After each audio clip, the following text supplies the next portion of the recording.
இன்னைக்கு தவளையும் எலியும் பற்றி ஒரு ஸ்டோரி பார்க்க போகிறோம். ஒரு ஊரில் தவளையும் ஒரு எலியும் ஃப்ரெண்ட்ஸாக இருந்தாங்களாம்.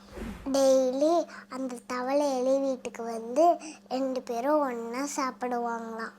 இப்போ ஒரு நாள் தவளை எலியை பார்த்து, ஏன் நீ ஒரு நாள் ஏன் வீட்டுக்கு வரக்கூடாதுன்னு கேட்டுச்சான். உடனே எலி என்ன சொன்னிச்சான், ஆற்ற கடந்து என்னால் வர முடியாது, தண்ணிலையும் நகர்ந்து வர முடியாதுன்னு சொல்லிச்சான்.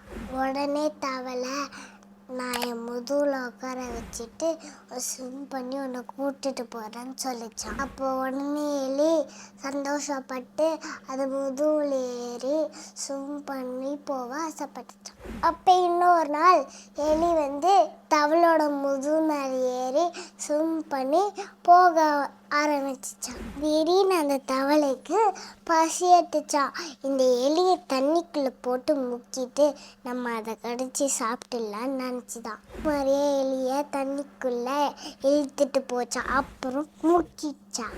அப்போ ஒரு கழுகு பறந்துட்டு இருக்கும் போது அந்த எலியை பார்த்துச்சா, தண்ணிக்குள்ளே இருக்கிற எலியை.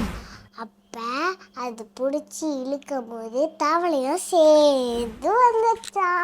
கழுகு 2த்தையும் சேர்த்து சாப்பிட்டுச்சான். இதுலேருந்து உங்களுக்கு என்ன தெரியுது ஃப்ரெண்ட்ஸ்? மற்றவங்களை ஏமாத்துனா அது நம்மளே பாதிக்கும். தேங்க்யூ.